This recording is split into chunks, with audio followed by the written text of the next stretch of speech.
Hi, welcome to Reserved for You. Listen, I am so excited that you are here and getting ready to listen in on this conversation. We are about to roar, okay? So let me tell you a little bit about our guest.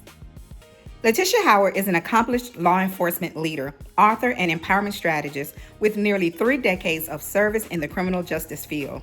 She currently serves as a captain with the Seminole County Sheriff's Office, where she has led large-scale operations, supervised over 200 personnel, and implemented innovative initiatives focused on safety, rehabilitation, and organizational excellence. She holds a master's degree in leadership and is a graduate of multiple leadership programs, blending academic insight with real-world experience to develop impactful and purpose-driven leaders. But her leadership story didn't begin with a title. It began with resilience.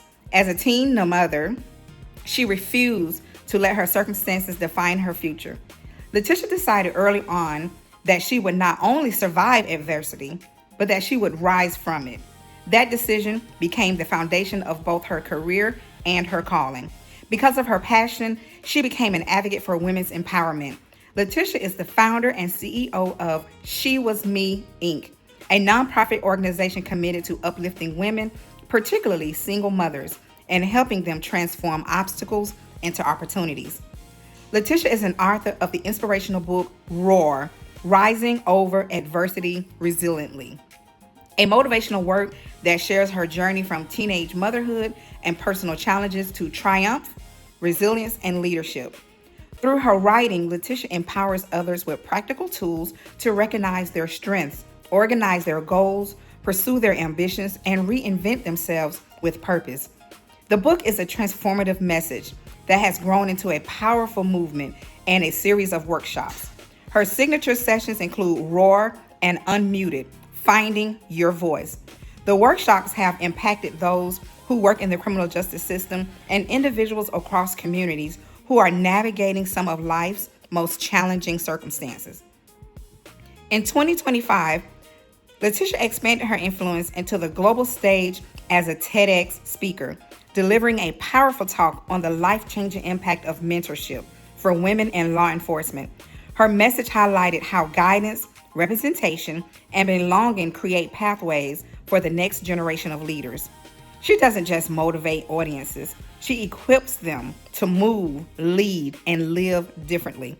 Her work has earned her multiple awards and community recognitions, most recently the Emerald Award for Author of the Year, and for her impact on public safety. Latisha is a devoted wife, mother of 3, and proud grandmother. She lives by her personal mantra, giving up is never an option. Rise, roar, and overcome. Let's welcome Latisha Howard.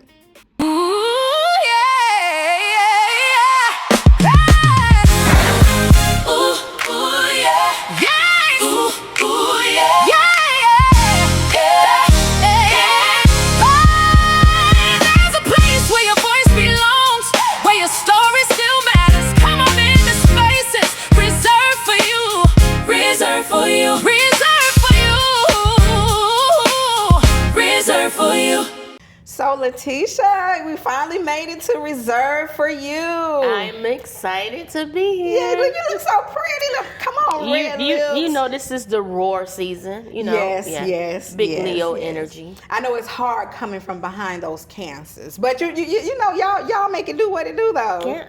Cancers. Oh, I'm sorry. The shade, y'all. There's only one season, y'all, and that's Leo season. After the Cancer season. But I digress.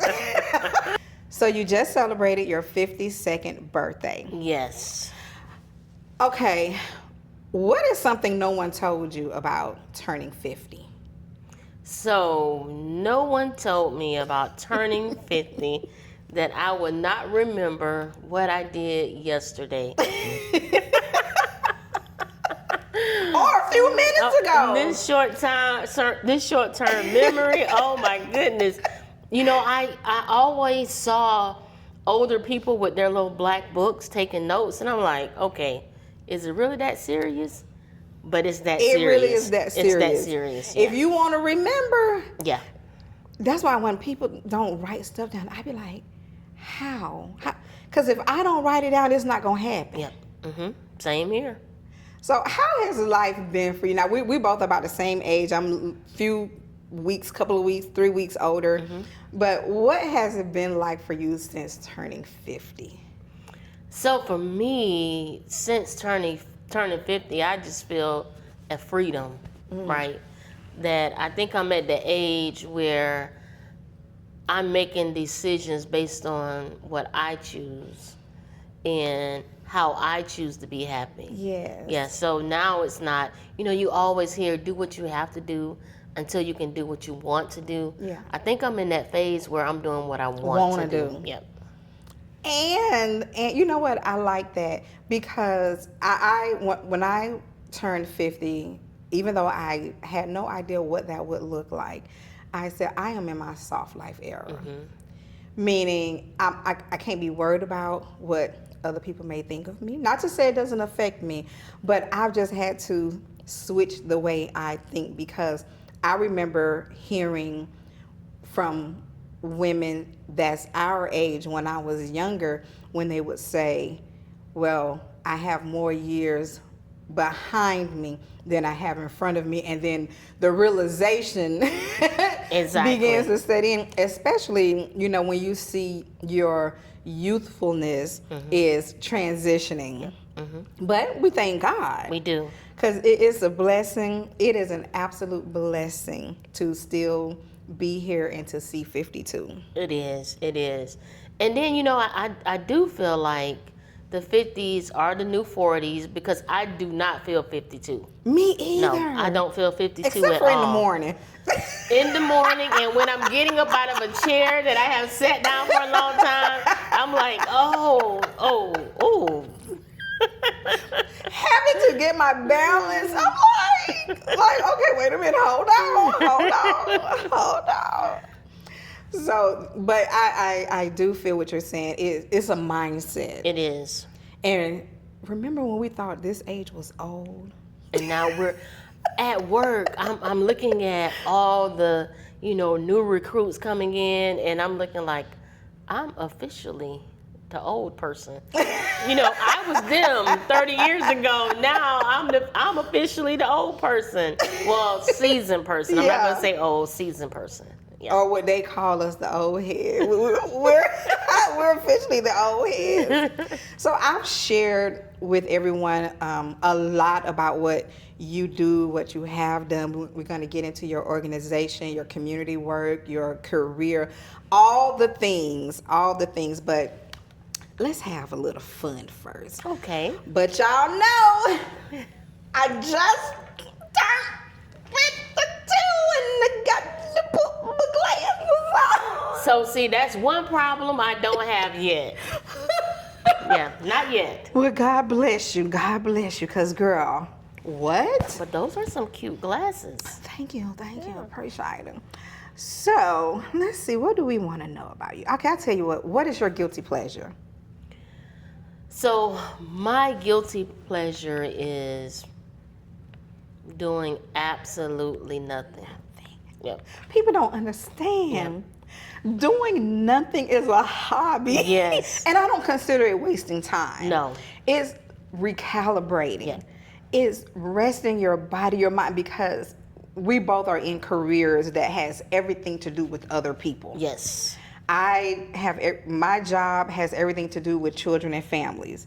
Your job has everything to do with people and families and people. And people. You have a whole team of people that you lead. Yes. So sometimes doing nothing is actually on the to-do list. It is. And it feels good. Like sometimes on a Saturday, I will do absolutely nothing. I will get up in the morning. If I eat breakfast, I eat breakfast. If not, I just lay around, take naps throughout the day, and I just feel rejuvenated. So, yeah, I don't get to do that a lot, but when I do it, it's one of those guilty pleasures. I love that. What can your family talk you into doing every single time? Like they know that you're going to be down for it. So my grandbabies can talk me into just about anything.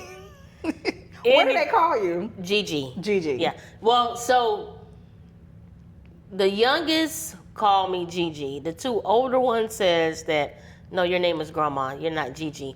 But when they really want me to do something, they know I like Gigi, so they'll call me Gigi. But they can talk me into doing anything. I'll say, you know what? I'm not doing this. I'm not sending them any money for PlayStation games. Or my granddaughter Jalea loves to Uber Eats and DoorDash. And I'm like, you know what? I've sent her the money this week. Not sending anymore. She'll send me a text or call me on FaceTime and, oh, I just want to see what you're doing. And then after that FaceTime call, she'll send me another text. And you know what I do? I send She it. had to test the water. Yeah. Like, let's see if everything is good over there. Yeah. So the grandbabies and then my parents, whatever they want me to do, and my kids too.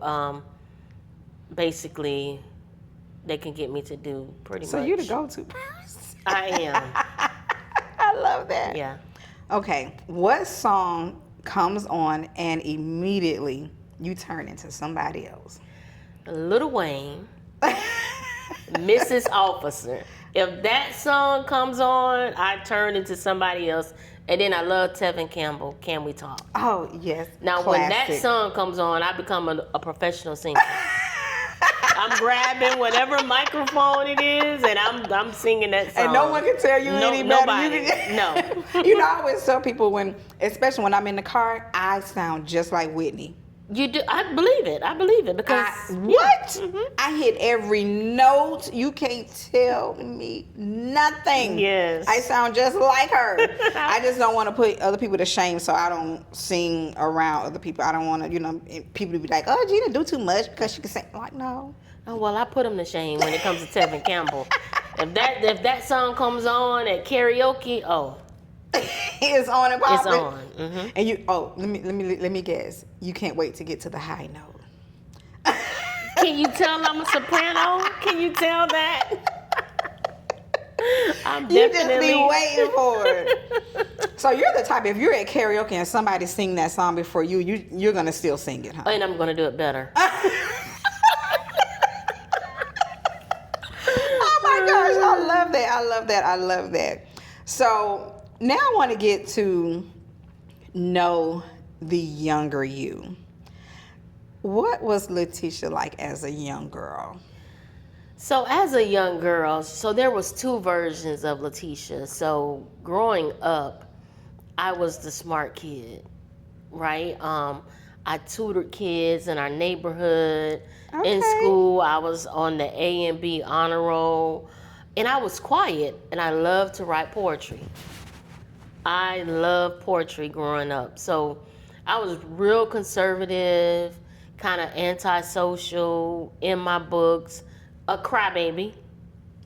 Not a Leo. A Leo. I was a crybaby. My family would tell you, you could look at me wrong, and I would just start crying. You know Cancer's a crier, so it's just... Yeah. I was a crybaby, and I was spoiled. So I was the oldest grand. I was my mom's only child. Me and my little brother are 14 years apart. Now, were you ever mischievous? You know, they said the quiet ones were the sneaky ones. So in high school, I tell people because my grandparents had two sets of children. They had my mom's, it was 5 of them that was my mom age, and then they had 5 younger sets. So the younger set, we're pretty much close in age. So I never skipped school. Never ever skipped school. I never was mischievous because I always had uncles and aunts that I knew would tell on me when I got home. So I wasn't really a mischievous child. The 11th and 12th grade, I started coming out of my shell and start becoming more interactive.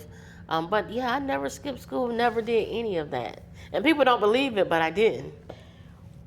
What did you believe your life was going to look like when you were a little girl? Like, what did you inspire to be when you was a little girl? So I believe that I would be an attorney. Yep. So my dream was to become a lawyer, to go off to college and do some amazing things. Yeah. So would the younger you be surprised about who you are now? She would definitely be surprised. Especially the things that I do in the community. Because like I said, I was not a social butterfly growing up until I hit high school, mid high school. So I think she would definitely be surprised. Okay. So now we're going to transition a little bit into, like you said, in high school is when you started blossoming. What happened to the dreams you had for yourself when you realized, I'm going to be somebody's mother?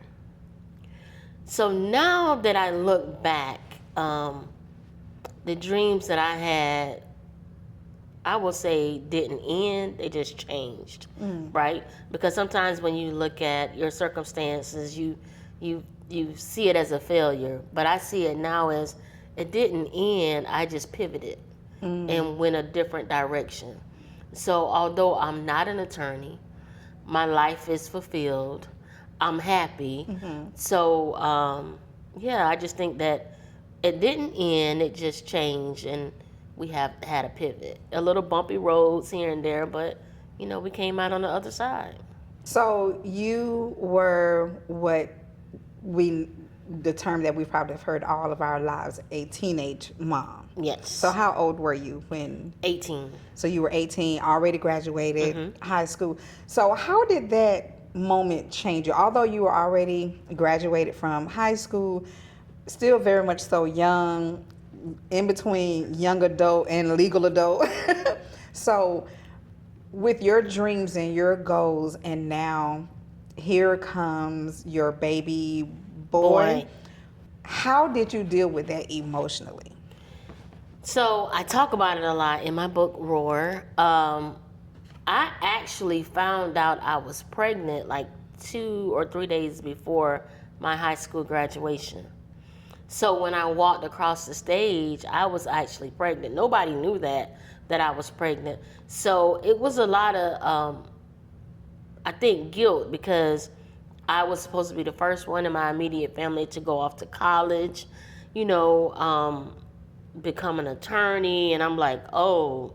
And we had so many single teenage moms in my family, and I'm supposed to be the one to break those generational curses. So I think I carried a lot of guilt initially. And then after that guilt phase, it became a phase of, I'm responsible for somebody else now. So what does that look like? And so it became from a person who was the person who was supposed to accomplish all these things to now I'm the person who people look at like she's the fast girl. Those same people who wanted me to tutor their children, they didn't want their children around me anymore. So I think I didn't know the term of it at the time, but I think it was a little bit of depression also. So I went through that phase and start hanging around people that I shouldn't be hanging around. And before I knew it, I was 20 with 2 children. And so life had taken really a different path than what I could have ever envisioned.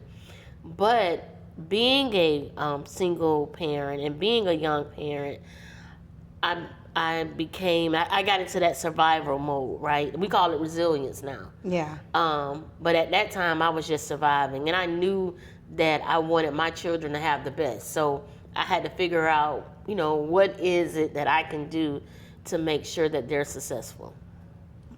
So how did you deal with, now we know as rejection, the same people that, esteemed you, judged you, I guess you can say. So how did you handle that? How did your family handle that?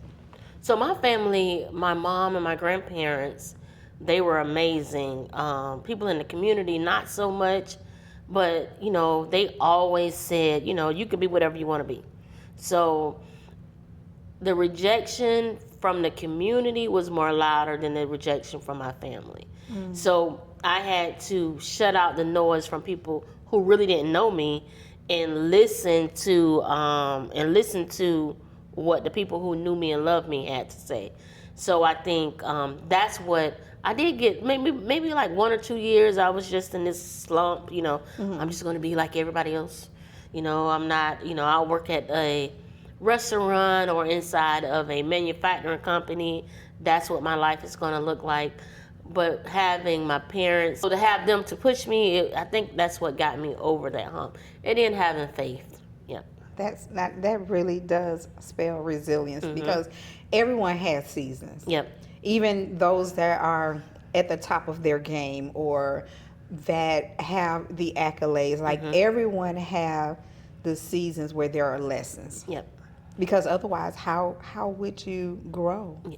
Okay, so you talked about for a couple of years you felt like you had hit a bump, that you would figure, you know what, I'm just going to work, take care of my kids, and the dreams of going to college, becoming an attorney, I'm safely assuming that it just seemed like it was far off. It did.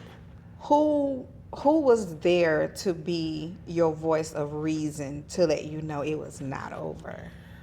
So again, my mom, my parents, my grandparents, some of my aunts and uncles always said it wasn't over. But you don't listen to your family, right?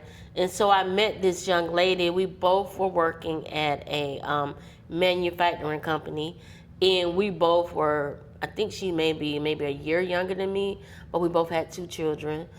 We both had expectations from our family, and we just began to motivate each other. And so we found a program at Seminole State College that will pay for a single parent to go back to school for vocational classes. Of course, I always wanted to be an attorney, so I looked at things in the criminal justice side. And then she always wanted to be a nurse, so she looked at things on the medical side. And I looked at it, and at the time I didn't want to be in law enforcement. Then I was like, okay, so corrections may not seem, it's not a bad thing. So I enlisted in the program. They sponsored me to go to the Corrections Academy. They sponsored her to go through, I think she became maybe a medical assistant or LPN. So we fed off of each other. We motivated each other because we knew that we were destined to be something greater than what we were being, right? We were working, standing 8 hours a day on an assembly line with so much potential, but I had to have somebody who looked like me in the same age bracket as me to tell me, girl, what we doing? I mean, we can do a lot better. So I think she was that point where I just, changed my mindset and I'm like, yeah, you know what? Let's do this. Now she's a nurse practitioner. Awesome. Yep, she's a nurse practitioner. She's doing amazing things. And then my career flourished as well. So on that assembly line, we motivated each other and accomplished a lot of things. Amazing story. Yeah. And for you all to take as we know it, take your lemons and make lemonades. Yep. So you figured out how to make your situation sweeter. Yep. Now, in the event someone else is watching this and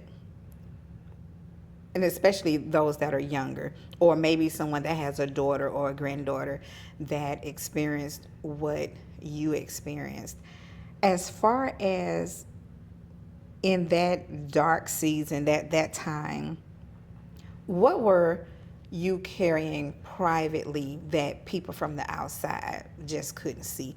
So it's like, yes, you already had your son. And then, like you said, by the time you turned 20, you had already had your second child. And now dealing with the outside noise of other people. But what was it that you was carrying privately that other people just didn't know?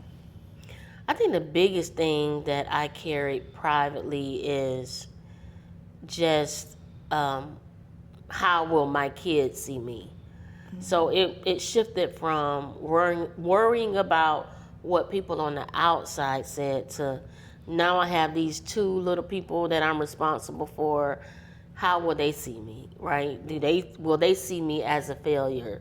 So I think you carry that a lot, and then you carry the like guilt of not becoming who you thought you were supposed to be. And I'm learning that if we focus on what could have been and what we could have done better, you can't see the forest from the trees, right? So I learned to stop focusing on things that I could have done and focus on things that I am doing. Yeah. Because if I focus all the time on, okay, I could have done that differently, I should have done that better, then you lose that time of celebrating the things that you are doing. Yeah. So I think we have to stop focusing on what could have been done in the past and what we should have done, and just focus on what we're doing now. It's okay to do some self-reflections, and it's okay to review the process, but sometimes you just got to say, you know what, you did a great job. And not telling somebody else they did a great job, but telling that to yourself. Ooh. Yeah. That is no easy task. It's not. And as high functioning women, we don't do that a lot. Like, I can tell you all day, girl, that dress is beautiful, you're amazing, you're doing some wonderful things. But when it comes to me telling that to myself, it's a hard thing to do. So I think that's one of the things, if I had to work on anything, that's one of the things I would work on more, is patting myself on the back sometimes. Yes. Yeah. And you know what, let's dig into that a little bit. As Black women, or just Black people period, but as Black women, we're taught, or we watch, we have to do more. Mm-hmm. We have to go further with the same, regardless of education, regardless of upbringing, regardless of how hard you work. There's always this notion of we have to do more just to get ahead, to be seen. But to your point, why do you think it's so hard for some of us to just stop, pause, celebrate this moment where you are? It's like, oh, we're good at being the cheerleader for everyone else. Yeah. For those that have it in their hearts to do that, because we know that that's not always the case when people are out of place, mm-hmm. and they're still having to find themselves, which is why I have such passion for seeing Black women win. Yeah. And if you feel like you're not, what can you learn? Yeah. I was sharing in my last episode how growing up, we didn't hear the word mentoring. No. Mentored. I didn't learn that until I was a young adult. Yeah. But we know that that's not the case now, because everything is at our fingertips. Yes. Almost. So, but why do you think sometimes it's so hard for us as Black women, because we carry so much, to stop and pause and really enjoy that moment until the next assignment? I think sometimes, do I believe that there's glass ceilings? Absolutely. But do I also believe we create our own glass ceilings? I believe that also, because sometimes we're so critical of ourselves that we create that glass ceiling, and we believe within ourselves that we're not ready for that room and we don't belong at that table, even though sometimes there's a seat at that table for you, but the doubt that you have in your own mind says that I'm not ready. So I do believe that there's glass ceilings, and I do believe that there's barriers, but I think that it's something inside of us that keeps us from stepping to that next level. But I think about it comes how you were raised, in the households that you were raised in. Because if you think about it, our generation, I saw my grandfather go out and be the provider, and my grandmother took care of the home, and whatever my grandfather said, that's what was the law in the home. Mm-hmm. So when you're raised in that environment, and not saying that that's a bad environment, but when you're raised in that environment, you're raised to almost be a little submissive, right? And so it's hard for you to step outside of that and just blossom and be like, you know what, I belong there. Because there's always a thought in your mind is that, do I really belong in that seat? So I think our generations try to change that for the next generation to come. Like, listen, if they don't give you a seat at that table, build your own. Don't wait on nobody to open the door for you. You walk through it yourself. But we didn't have no one telling us that, right? How did you, like when you didn't have grandma, mom, aunts, friends, when you had those moments where, as life happened and you moved on, you're raising your kids, you're stepping into your career path, but when your own intrusive thoughts would come, how did you push yourself through those times? So one of the things my mom has always said, and my grandmother said, and my grandfather said, is that nobody owes you anything. And it wasn't something negative, but I knew when I had those thoughts that nobody owed me anything. And whatever I needed or whatever I wanted, it was my responsibility to go and get it. So I would throw a pity party, but see, you gave yourself 72 hours. I would give myself a couple of hours. Girl, get yourself together. And you got these babies to take care of. You don't have time to lay around and say, whoa, it's me. So that means I just can't sleep. I just can't sit there and wait for somebody to come along and say, here you go. I had to go and get it. But you've built a message now around resilience. What did resilience actually look like when no one was clapping for you? So for me, resilience looked like do it anyway. Even though there's no one clapping, there's no one giving you awards, there's no one patting you on your back, it's do it anyway. Accomplish the goal anyway.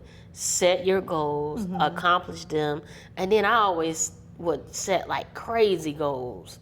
Something that I really thought, you know what, I'm just going to imagine I can do this. Yeah. So I would set a crazy goal and I would accomplish it anyway. So do it anyway. So resilience looked like to me when nobody's there watching. We call it in my line of work, doing the right thing when nobody's looking, integrity. But just having that integrity and just doing it anyway. Accomplish your goals even if nobody knows you're accomplishing them. Keep moving forward. Never give up. And you have to have that mindset, that sometimes failure is just falling forward, right? I learned my biggest lessons from my biggest failures. So if I would have stopped when I failed, then I wouldn't be where I am today. So that's what resilience looked like to me, never giving up, and doing it anyway. And what did adversity teach you about yourself that success never could? So adversity taught me that I had everything I needed within me. So when you go through adversity, you look outside, you're trying to figure out who can help you. But adversity taught me that you have what it takes. You have it all within you. And again, my biggest accomplishment came from my biggest failures. So I knew that you're not going to go through life without having adversities. Yeah. But how do you deal with it? Do you let it dictate that's who you're going to become? Or do you claim it, you know what? I messed up, or that didn't go the way that I wanted to go, so let's pivot. Let's try something different. But it taught me that I had it within myself or within the faith or within the grace that God gives me to get over it. Because I'm still learning those things now, that I couldn't identify at the time, but just understanding that anything that you are able to do, that God has graced you to do it, even if it doesn't turn out how you expect. It's something about when you put the work in, it literally is building something on the inside of you. It's building that confidence and that courage on the inside that, okay, that didn't work out, but what did work is the fact you did something that you didn't think you could do. And His grace is so sufficient, right? So you think about all the things that you accomplished because of His grace. All the adversities that you overcame because of His grace. So, and I think as long as you know that His grace is sufficient too, and then have the faith. They say all you need is a faith as small as a mustard seed. So. And I heard this saying one time, and now I say it to myself, and I remind other people of this. How did it go? You have survived 100% of the things that you've already gone through. 100%. Yep. You've survived Yep. it. 100%. It doesn't mean it worked out at 100%, but when you think about the survival rate of that, the resilience of it all, is that because it's in the past, it already has happened. Yep. All of the adversities, all of the hard seasons, all of the knockdowns, the disappointments, the feelings of disgrace, and all the things. And when you arrive in wherever your current space is, you've already survived 100% of everything that you've gone through. And then you reflect back on that. You know what? If he brought me through that, this is nothing. How quick do we forget? If he brought me through that, this is absolute. I'd be like, all right, God, come on. What we doing? What we doing? How we gonna get over this? If he brought me through that, okay, this is nothing. And then sometimes when you just think about having that conversation with him, you don't have to go in the closet, you don't have to be screaming and crying, just having that conversation with him. Regular conversation. Yeah, and you feel so much better, and then it looks like things just start unfolding. Or if it's not meant for you at that time, it won't happen. I say if it's meant for me, he'll open the door, and if it's not for me, he'll close it. And once that door is closed, I'm not going to try to reopen it because he closed that door. Now it's just time for me to pivot again. And God never closes a door without a plan. Exactly. Never. Yep. I may not understand the plan. It may not be clear to me, but I can 100% say with everything in me, he has never allowed a door to close without a plan. Yep. When did you know that you wanted law enforcement to be your career path? So I began my career working at a prison, right? And I was like, I'll be there for a couple of years, and then I'll go back to school. And I always still, in my mind, thought I would still go to law school. So I'll do this a couple of years. I'll get my kids, and they'll go get in school, and then I'll go back to school. Then I had baby number 3. And so now there's no time to go to school. Let me pivot again. And so I transferred, or I got hired here at Seminole County Sheriff's Office. And at the prison, I didn't see a path for growth there. I just didn't. And then when I got hired with the Seminole County Sheriff's Office, I was like, oh, I seen so many opportunities.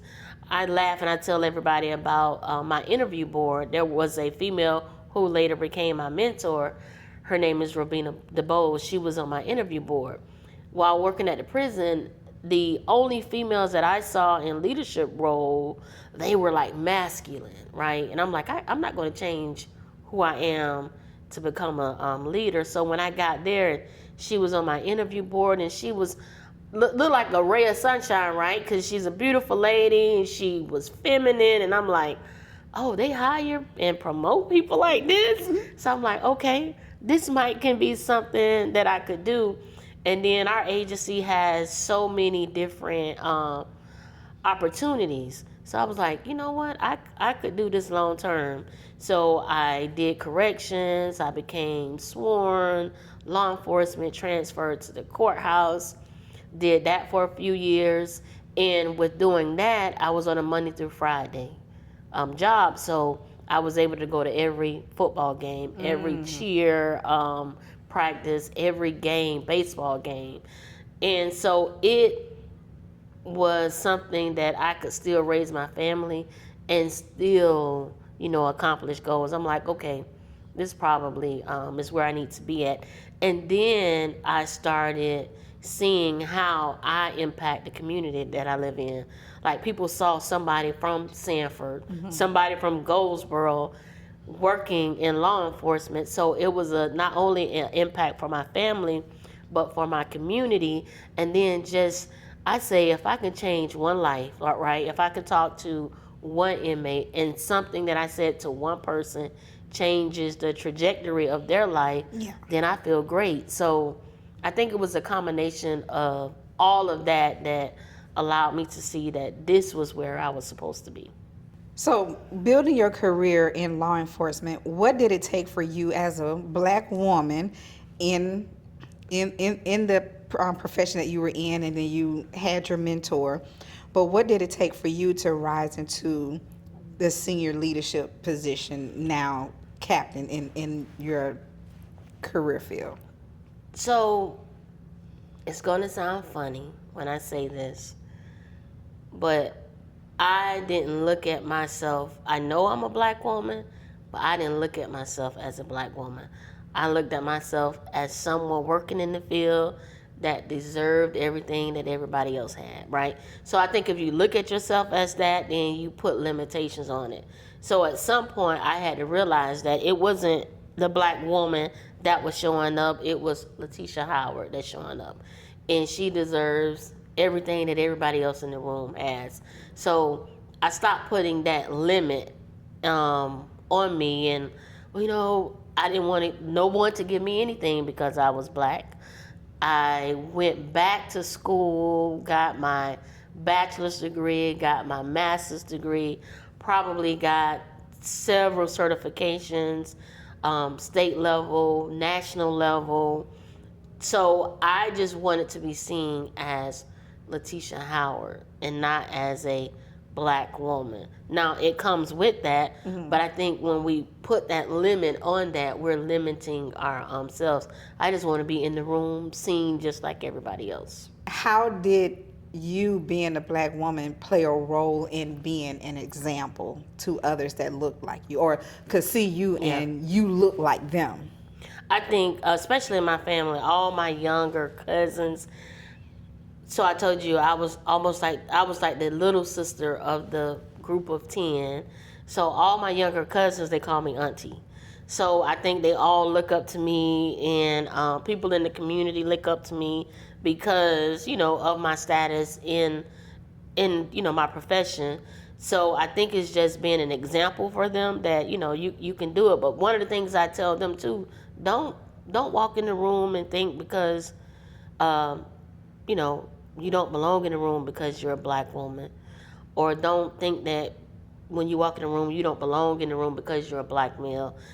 Don't put that color, take that. I mean, it's hard to say to take it out of your mindset, but you have to, because if you don't, the minute somebody look at you different, you're thinking, oh, they're looking at me like that because I'm black. No, they may be looking at you because you're Tyrone. So always take that out of your mindset, because that, I feel like that can limit you. But I'm happy to be an example for my family and for the community. And my daughter is the same way. She's way bossier than me. Like way bossier than me. And so I just think that sometimes we have to, we know that we're black, and I know that I'm own it when you walk in. Own when you're it, in certain spaces. But don't let that be who you are. I'm Latisha Howard at the end of the day. Yes, I'm a black female, but don't just see me as a black female, because then I think sometimes you put limits on that. Yeah. So starting your family, figuring out your career path, or pivoting, where you had to pivot, what you chose. So when did marriage become a part of your story? So I met my husband later in life. I was a single mom when I met him, and marriage really wasn't a part of my story, right? Because with the help of my parents and my grandparents, I'm like, I really don't need a man. But I think he changed all of that, because it definitely was not part of my story. I was like, I'll date a little bit, we could be friends, you come to my house, I come to your house, and that's it. But yeah, he changed that mindset, and I realized that sometimes you do need somebody else to help build that dream and to help you accomplish those visions. And then it allowed my kids to have a dad in the house, because no matter what they say, you can't be both mom and dad. Yeah, and I think it kind of allowed me to transition into a more softer mom, because before I was doing everything. Now, when I mean everything in my home. I had a good support system. My grandparents and my mom, great. but in my home, when we're home together, it was just me. So it allowed me to start baking cookies a little bit more, and start doing those softer things. Was it difficult learning how to make room for partnership after being accustomed to handling things all by yourself? It was definitely difficult because I was the decision maker. So now I got to talk to somebody else about something that I would normally make the decision about. And then it was even difficult for my family because whatever I didn't make a decision on, they made a decision on. So it's a funny story. My son wanted a goat car, right? The little goat car, the goat cars, go cars. My son wanted a go car, and my husband got him a go car, but he wouldn't let him ride it whenever he wanted to. And so my son went, and at the time we stayed maybe like 4 blocks away from my grandparents. And so my son went to my grandfather. He did what I used to do to my mom. He cried. And so my grandfather called my husband. He was like, hey, you're not going to let that boy ride that go-kart? And he was like, no, he's not going to ride it. He was like, I tell you what, come in, because we stored it at my grandparents' house. He was like, I tell you what, come get it. If you can't let him ride it, when he want to ride it, come get it. And so then he goes out and he buys him a go-kart because he wanted him to be able to drive it and ride it whenever. So it was difficult because when I used to tell them no, they could go to my mom and my dad or my grandparents. And if he told them no, then it's me second guessing, and then it's my parents second guessing, and then it's my grandparents second guessing.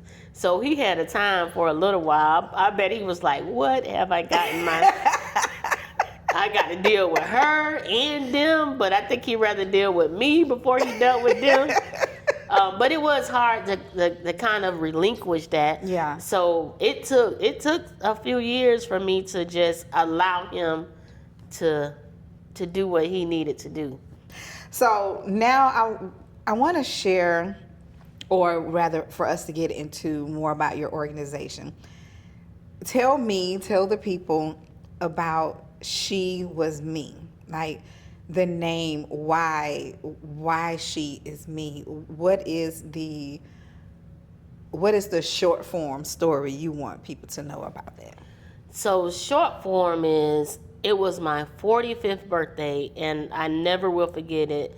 Me and my husband, we were sitting down and we were talking about goals and accomplishments. And I told him, I said, I do all of these things, being a mom, being a wife, being a daughter, being a leader. But sometimes you feel like there's something still missing, like there's a purpose for me out there, but I just don't know what it is. And while we're having that conversation, God literally said, talk to young girls in your community. And we're having a conversation. You need to be an example to young girls in your community who were teenage mothers. Because I never really told my story, right? On my job, I never told anybody I was a teenage mother, because I didn't want anybody to judge me based on my past. So that's a story that I never really was open, telling people, yeah, I had my first child at 18. I never really talked about that. And so in that moment, he gave me that vision and gave me the name. All of it came that night. And I had a friend at the time, he did digital graphics. And I told him about it, and he immediately sent me the logo. And he was like, oh, this is it. And so it came out of a conversation that we was having on my birthday of what does my purpose look like in this phase of my life.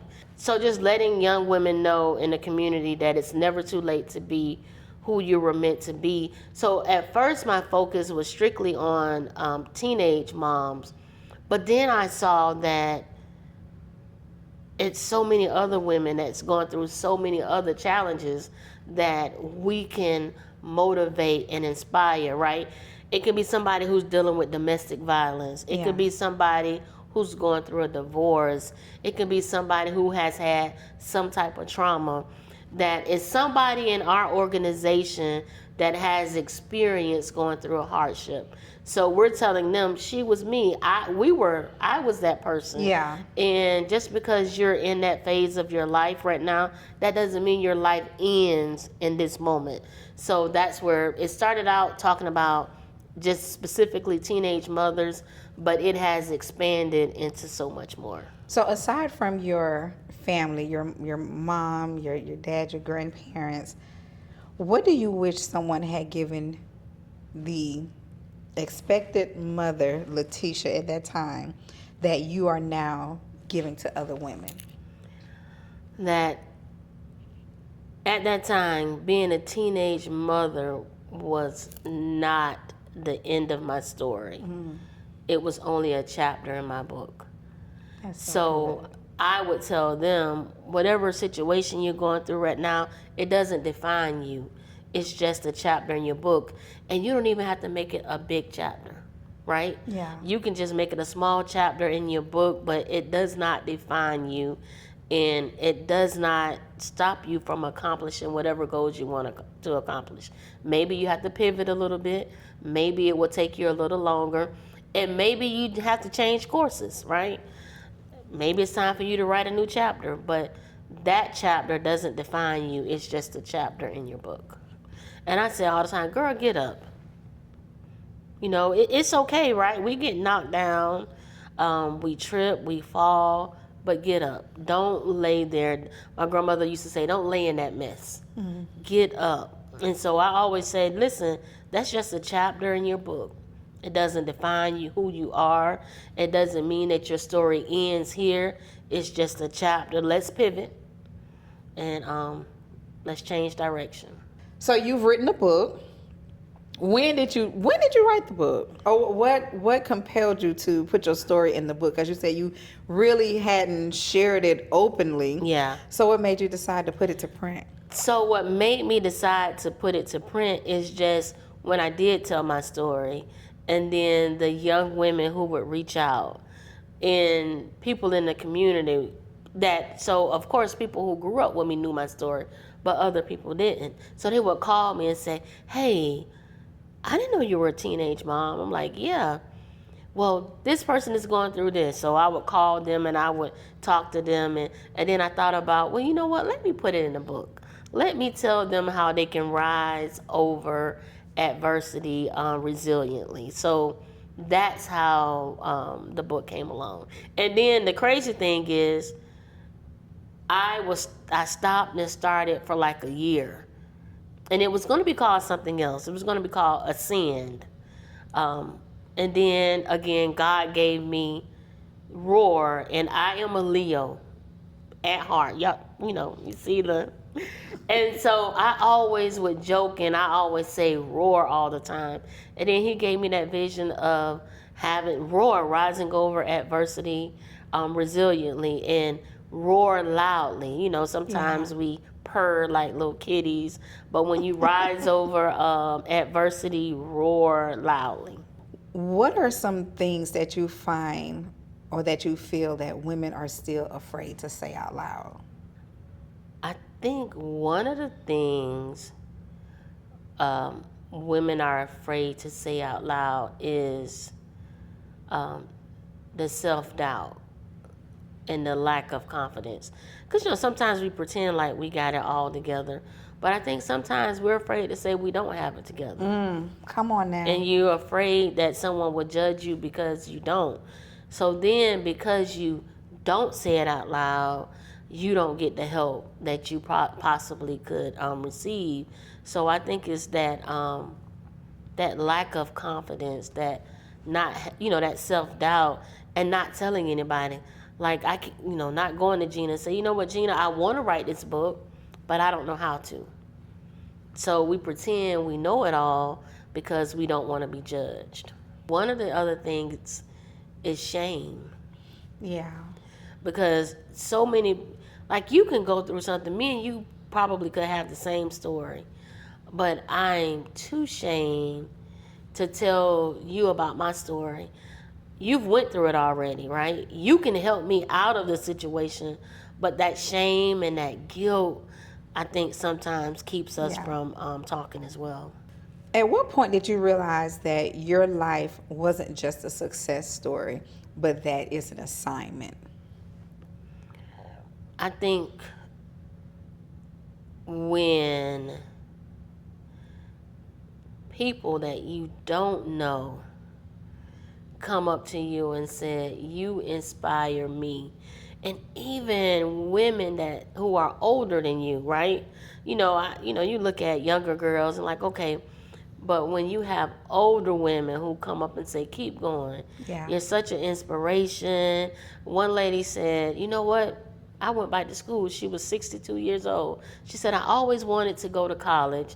And when I saw you talking about you went back and you got your degrees because you wanted your children to know that education was important," she said, "I thought about it. Getting my degree was something that I always wanted to do." So I think it's moments like that Yeah. when someone that you don't even know come up and tell you how much you inspire them. So let's get into who you are now, baby.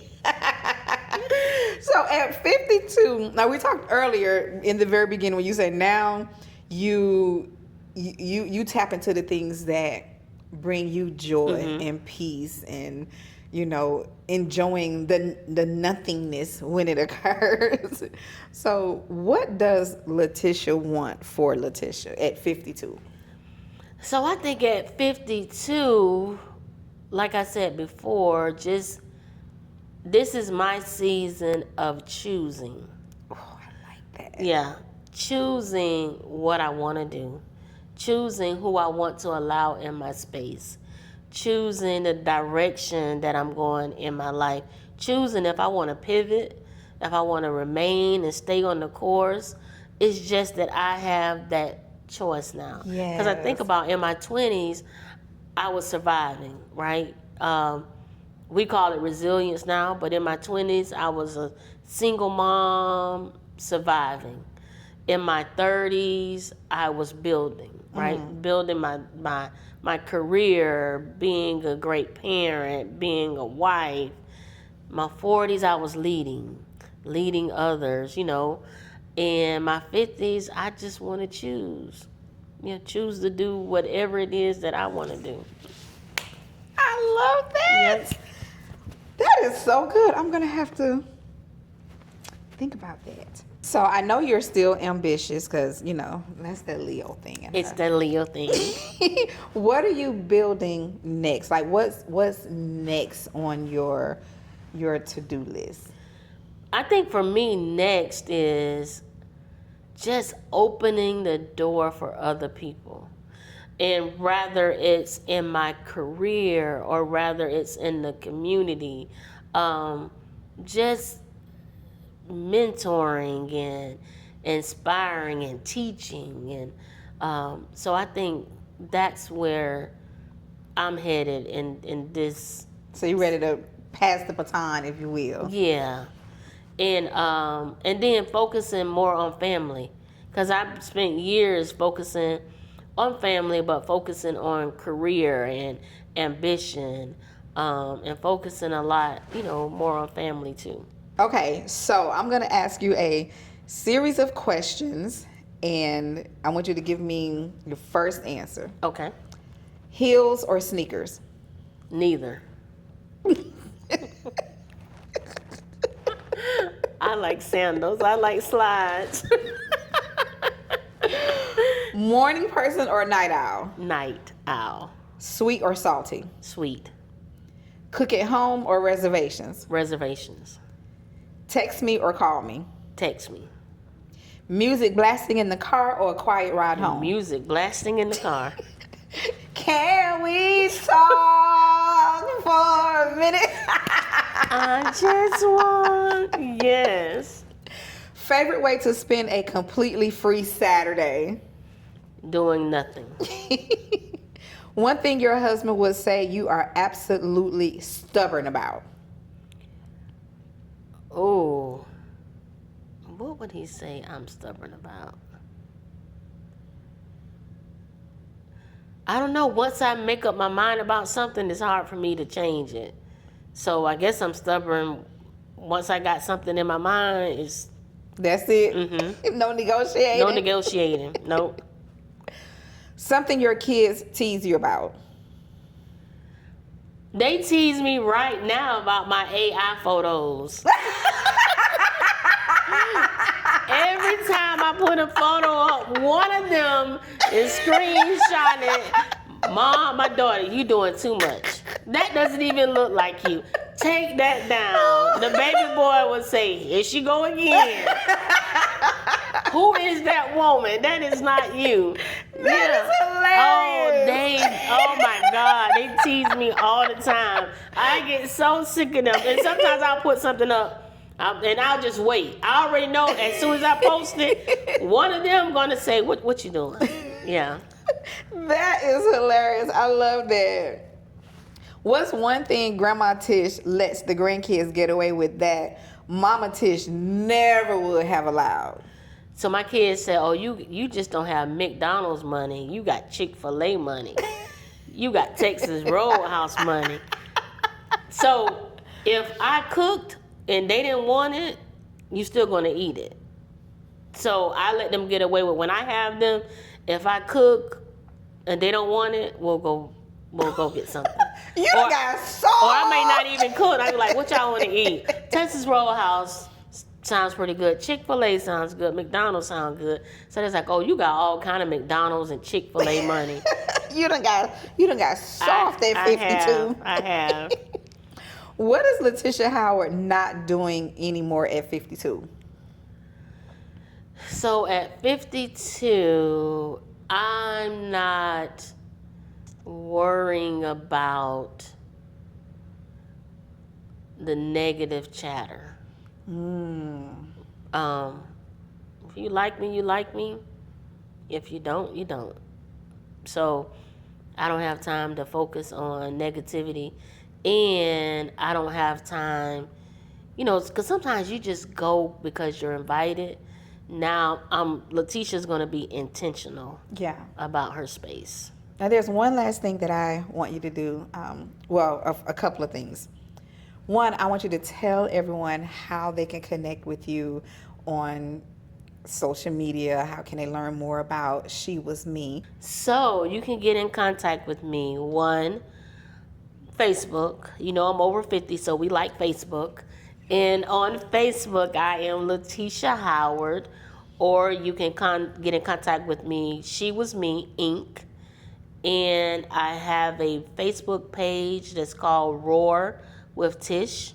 I'm on LinkedIn, Latisha Howard, and I'm on TikTok, Latisha Howard, LatishaHoward.com or SheWasMe.com.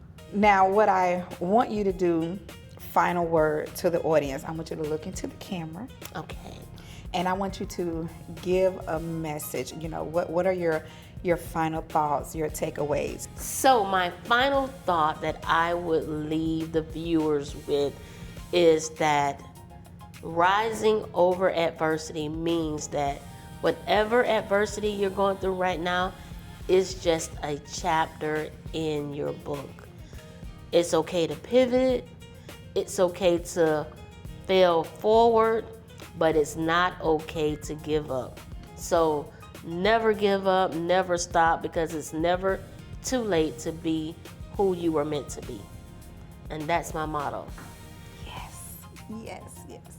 You know what? Everything that you've shared, it really resonates with me, and why reserved for you is just that. When you say owning the space that you're in, believing that you have a seat at the table. If you feel like you don't belong at the table, build the table, that you shouldn't have to shrink in certain places because you belong there. And that is what reserved for you, the brand, the embodiment of it, is that no matter where you are, if you feel it on the inside of you that you belong there, that space is already reserved for you. It's already reserved for you, yeah. But you have to feel it. Yes. Yeah, you have to. You can't shrink. You have to feel it. And that space is definitely reserved for you. Yep. Thank you so much. Thank you for having me. Thank you for coming. And I am so glad that we finally Yes. have been able to do this. I want to thank Latisha for coming, being a part of our conversation. Please like, share, comment, share how this has impacted you, what your takeaway was. Again, thank you for sharing this space with me, having this conversation. This was so good, and so much of it was for me. So I can't wait to get into some of the sound bites and share that with our audience. And I just want to thank you for inviting me. And I just want to thank you for being you, to have spaces like this for Black women. And not only just reserved for you, but your awards that you give out annually, your retreats that you do. It's such a testament to who you are when you're constantly always pouring into other women. So thank you for being who you are. Thank you for all the things that you do for Black women in our community. And just thank you for being you. Even though she's not a Leo. She almost made it. Never. I'm a true Cancerian. Right in the middle. But you are amazing, so thank you. Thank you, likewise. I'm so glad that we're connected. Yes. This was good. How you feel? How did you feel about the conversation? I feel good. Yeah.